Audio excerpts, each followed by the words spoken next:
tienes que preocuparte de no tener la voz monótona. Aquí online, no dejes que esté en pantalla más de 2 minutos seguidos. En videoconferencias y en directo también deberían acabar primero resumiendo lo que se ha visto.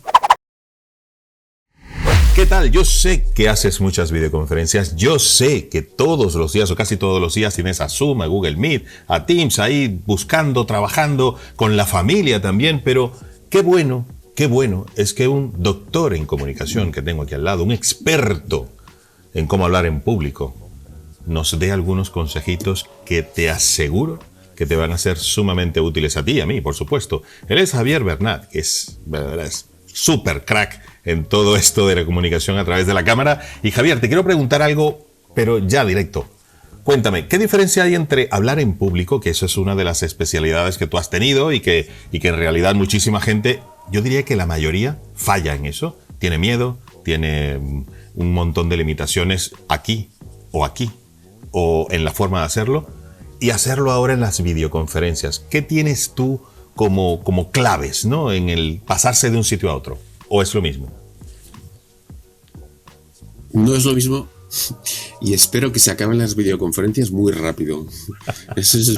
Hay un mito urbano que circula por ahí, que no, esto está aquí para quedarse y la gente va a trabajar más desde casa y las reuniones. Bueno, igual decíamos cuando aparecieron las videoconferencias y todos dijimos que íbamos a dejar de viajar porque era mucho más barato, pero te ahorras 1.000 euros si viajas en primera, o 200 si viajas en donde viajamos todos. Sí, exacto. Y no es lo mismo. Hay que tocar a la gente, hay que ver sus expresiones en directo, hay que saber qué hacen cuando se dan la vuelta, porque si no, las cosas no funcionan igual en las relaciones. La diferencia principal entre esto que estamos haciendo ahora y poder ver a la gente en 3D es que el presentador tiene muchos menos recursos para expresarse y la audiencia tiene muchísimos más recursos para distraerse. Cuando los tienes en una sala física, están con el móvil, están con su ordenador, están hablando con el de al lado. Cuando están en sus casas o en la oficina que les ha tocado estar ahí en una videoconferencia, tienen el email y tú no les ves que están en el email porque se desconecta la imagen. Tienen al perro que les está distrayendo, tienen al niño que tienen que darle de cenar y está hablando y gritándole papá, como ya hemos visto algunos casos por ahí muy famosos durante los confinamientos. Ese es el problema esencial de hablar con estos cacharros. Y a mí no me gusta nada. No me gusta nada. Yo quiero desvirtuar esto totalmente desde el principio. Esto es un horror. Se puede hacer mejor o peor, pero esto no es lo mismo que hablar en público cuando puedes ver a la gente en directo. Obviamente. Ahora, ahora que yo estoy en cierta forma obligado, o el mercado o mi empresa decide hacer reuniones virtuales, ¿cómo debo hacer yo una presentación? Por ejemplo, me dicen, oye, preséntale esto a tu equipo online. Quiero decir, ¿cuáles deben ser mis prioridades? La velocidad con que hablo, la estructura del mensaje que digo, o tiene que ser más corto, más largo. ¿Cómo tengo yo que pensar, oye, antes lo hacía de esta manera, ahora tengo que hacerlo de la otra? Porque la gente, como tú bien dices, no la toco, no la veo del ombligo para abajo o del pecho para abajo, y entonces eso, pues la gente se puede distraer con otro tipo de estímulos que tiene por ahí. Entonces, ¿cómo tengo yo que plantearme esa presentación muy importante que tengo que hacer a los jefazos de la empresa? Bueno, aquí hay 3 aspectos muy gordos. El primero es tu lenguaje no verbal. El segundo es cómo usas tus ayudas visuales, que suele ser un PowerPoint. Y el tercero es el escenario. Con tu lenguaje no verbal, aquí tienes una cosa fundamentalmente. El resto la tienes en una escala menor que cuando estás en 3D. Y es la voz. Con la voz tienes que expresar todo el entusiasmo que tienes sobre ese tema y tienes que manejarla con mucho más exageración, como estoy haciendo yo ahora, que cuando estás en una sala física con otras personas. Porque aquí las manos las puedo mover, pero si hago así, mi mano empieza a ser gigantesca porque esto es un gran angular y las cosas no son iguales, confunde. Los pies no los puedo mover, puedo hacer así, pero te voy a distraer, sobre todo si tengo una silla como esta que tengo yo, que va de delante, de atrás, es reclinable. Y lo que más tienes es la voz. Tienes que preocuparte de no tener la voz monótona. Es lo peor que te puede pasar en una conferencia de este tipo. Y ligado con la voz, muy importante eliminar todos los rellenos onomatopéyicos, que son entonces, o sea, bueno, por lo tanto, como dicen los políticos, si eres del Cono Sur, a lo mejor. Exacto, Latinoamérica. Sí. Cuanto más rellenos tengas, más vas a distraer. ¿Pero por qué? Otra vez, por lo que decía al principio, porque ellos tienen muchos más recursos para distraerse. Y ese empieza a ser uno más, los rellenos. Claro. He dicho también del contenido. El contenido no varía mucho si lo comparas con lo que haces cuando estás viendo en 3D. Lo más importante del contenido es expresarlo en una ayuda visual que sea entretenida, interesante de seguir, hasta divertida. Tiene que jugar el papel de una película que les estás enseñando mientras hablas. Y eso no es una diapositiva de PowerPoint con 7 líneas. Eso no funciona cuando estás hablando aquí. No hay que poner mucho texto, hay que idealmente hablar en vez de conseguir que esté todo el rato leyendo. Y luego una cosa que siempre sugiero es, si vas a enseñar una diapositiva aquí online, no dejes que esté en pantalla más de 2 minutos seguidos, porque lo que consigues con eso es que se transforme en una valla publicitaria de esas que hay a las salidas de las ciudades, Corte Inglés o Coca-Cola, que llevan ahí 3 años y ya nadie las ve. Esto es lo mismo, después de un par de minutos ya. Además, la diapositiva es así de grande y tú eres así chiquitina y a la derecha si estás usando cualquier programa de videoconferencia como Zoom, etc. Y no funciona, simplemente no funciona. Relacionado con el contenido también, no sé si estoy hablando mucho, Javier, si quieres córtame y pregunta. No, para eso estás aquí, si no hablaría yo, pero bienvenido, un doctor en comunicación, por favor. Muchas gracias. Entonces, la otra cosa que decías, cuando estás en una sala física, idealmente las sesiones no deberían durar más, las presentaciones más de 1 hora y media. A no ser que sea una presentación reunión, que es lo que suele pasar en las compañías. Empiezas presentando y eso no sabes cuándo se ha convertido en una reunión. Todo el mundo está hablando y no te da tiempo ni a concluir ni a las preguntas, porque las preguntas salen continuamente. Pero cuando estás en una presentación formal, 90 minutos, cada 20 minutos, otra vez, cuando estás en una sala 3D, cada 20 minutos deberías cambiar de tercio para el PowerPoint, hacer una encuesta, hacerles preguntas, pregunten ellos, enseñarles una peli, y cada 10 minutos deberían participar de alguna manera. Es 90-20-10. Si estás online, eso cambia. Y en vez de 90-20-10 es 90-10-5. 90 minutos ya empieza a ser mucho online, a no ser que lo hagas muy entretenido. Y entretenido es cada 10 minutos cambia de tercio. Y esto en Zoom y todas estas herramientas que tenemos recientemente, digo recientemente porque antes usábamos todos Adobe Connect, que era un rollo. Esto es mucho más rápido. Skype también, sí, con muchos menos recursos. Sí. Entonces, para lo que estás haciendo, enséñales otra cosa cada 10 minutos. Y cada 5 minutos haz que participen. O sea, esto de hablar, bienvenidos al curso número 18 de la clase tal, punto número 1, empezamos y la voz y tal. Llega un momento en que la gente desconecta mentalmente y está siendo así, pero está en la playa, tengo que ir al supermercado, etcétera, y desconecta. Entonces, el usar dinámica con la voz, como tú decías, en variar la forma en que comunicamos, importantísimo. Y otra es, por supuesto, la reducción de tiempos, que me parece no importante, sino lo siguiente. Una cosa, ¿y cómo es bueno empezar una videoconferencia? Porque esa primera impresión sabemos que es más importante que las siguientes impresiones, ¿no? Entonces, ¿cómo debemos empezar? Hola, buenas tardes, soy Javi Galué y estoy aquí para enseñarles cómo hablar a la cámara y cómo expresarnos. ¿O tenemos que empezar muy arriba, muy abajo, muy cómo? Cuéntame. He dicho antes que esto no varía mucho en cuanto al contenido, ¿no? de lo que es una sesión en 3D. Entonces tienes que empezar igual que cuando estás en una sala, te plantas delante de los 30 que están ahí y dices, hola, ¿qué tal? Soy Javier, estoy encantado de estar aquí. Y ellos piensan, vaya rollo que me voy a comer. En vez de eso, lo que haces es agarrar su atención. Lo primero que haces es contarles una historia, una anécdota, les das un hecho llamativo, una comparación, un ejemplo, les enseñas un cacharro, haces una demostración, les enseñas un vídeo, haces algo que no sea, o dices algo que no sea, hola, ¿qué tal? ¿Cómo están? Estoy encantado de estar aquí.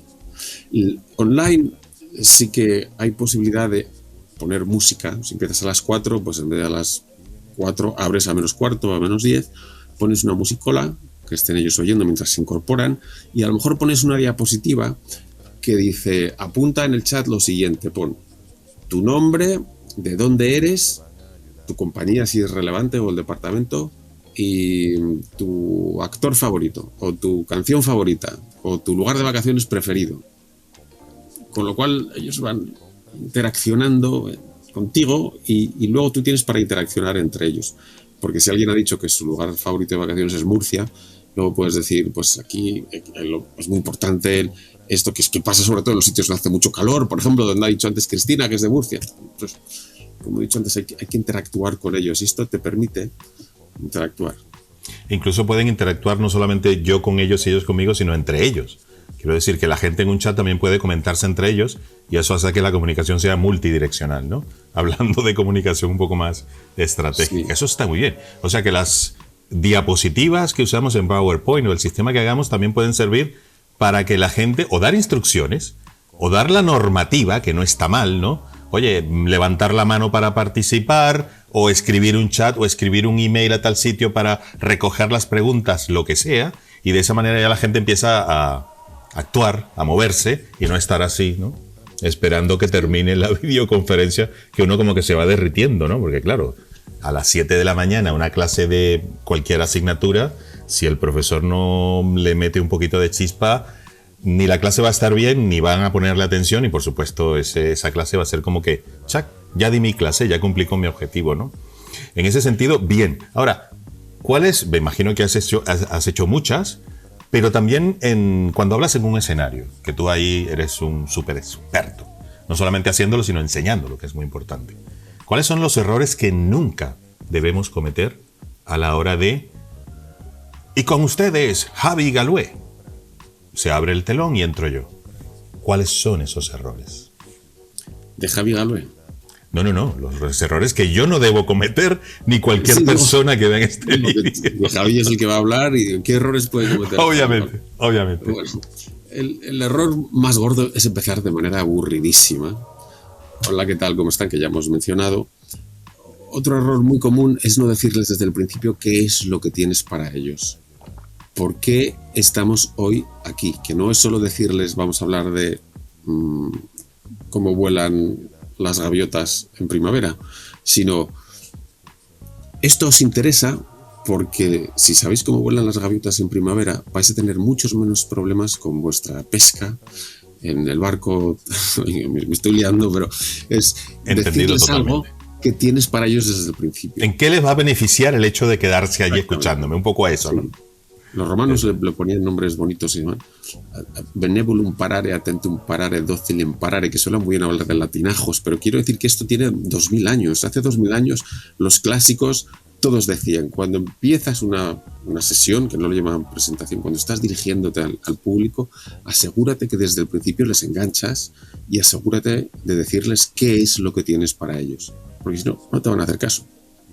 O sea que esto no es nada nuevo, no viene con Zoom, ni viene con Internet, ni viene con... Bueno, esto empezó hace 2500 años, empezó en Sicilia. Los habitantes de Sicilia depusieron un tirano, el tirano les había quitado las tierras y ellos tenían que defender su propiedad en los tribunales sin títulos, con lo cual lo que tenían que hacer era argumentar en el tribunal. Y ahí empezamos a hablar en las cuevas hace mucho más tiempo que 2500 años. Sí. Pero esto se empezó a estructurar, tal como lo conocemos ahora, hace eso, muchísimo tiempo. Muy bien. Y en el caso de los errores, que eso está muy bien que hayas dicho, ¿cómo debería terminar una conferencia en directo o una videoconferencia? Muy arriba, o sea, como las orquestas, ¿no? Bueno, nos vemos arriba. O depende... ¿O hay una fórmula que podamos usar más o menos en todas las ocasiones? En videoconferencias y en directo también deberían acabar primero resumiendo lo que se ha visto. Idealmente, antes de resumir, deberías abrir la sesión para preguntas. Si no ha sido una sesión interactiva en la que todos han podido preguntar cuando han querido. Pero cuando has terminado tus puntos, los puntos que has cubierto, primero lo abres para preguntas. A continuación de las preguntas lo que haces es resumir los puntos que les has contado. Después yo les recordaría lo que tenías para ellos. Espero que estén de acuerdo conmigo ahora en que esto de saber sobre las gaviotas y las estaciones es provechoso para esto y para esto. Y lo último que deberías hacer no es, eso es todo amigos, como decía Porky Pig, sino agarrar su atención otra vez. Les cuentas una anécdota personal, una historia, les haces un chiste, cualquier cosa que no sea, bueno, pues esto es todo, muchas gracias por estar aquí y ha sido un placer. Porque eso es igual que puedes empezar siendo un rollo, puedes terminar siendo un rollo. Peor todavía. Claro. Y si lo haces online, razón de más para hacer estas cosas, porque volvemos a lo que decíamos al principio, ellos tienen mucho más recursos para distraerse, tú tienes muchos menos recursos para comunicar tu mensaje. Qué bueno, qué bueno. O sea, hay que ser mucho más intensos, empezar fuerte y terminar fuerte. Eso es bueno porque la gente luego se recuerda de nosotros. Cuando terminamos en pico hacia arriba, por la anécdota que has dicho, por la historia o por los números, etcétera, por lo general la gente se queda mucho con esa frase, ¿no? Y cómo empecé también. Sí, realmente lo hago diferente. Oye, Javier, qué bueno todo esto. Una pregunta. Si alguien te quiere contactar, ¿dónde te puede conseguir? Es muy fácil. Me puedes contactar en mi sitio web, que es muy fácil, pero Nada, mira, lo pongo yo abajo en la descripción. Vale. No te preocupes. Y así la gente hace clic y no tiene que escribirlo tanto. Entonces en la descripción. Sí, speakandspam.com. Bueno, mi email sí que es más fácil. Es que igual, con esto de los emails, con nombres en inglés te vuelves loco, ¿no? Como en la radio te dicen, y ahora ven al gimnasio Punking, y dices, ¿cómo se escribe eso? Y guión medio, guión bajo y lo otro, sí, se lía un poco. Además, por el eso nombre es complicado también, o sea que es, no, entonces ahí, abajo un enlace que le hagan clic y ya está, y cualquier pregunta que tengas, lo que sea, Javier va a estar a tu disposición para lo que necesites. En LinkedIn también está, Javier Bernat, por si acaso lo quieres contactar. Javier, muchísimas gracias, consejos sabios, rápidos, concisos, pero muy útiles, que eso es lo que necesitamos. Un abrazo muy fuerte. Muchas gracias, Javier. Un abrazo también para ti. Hasta luego.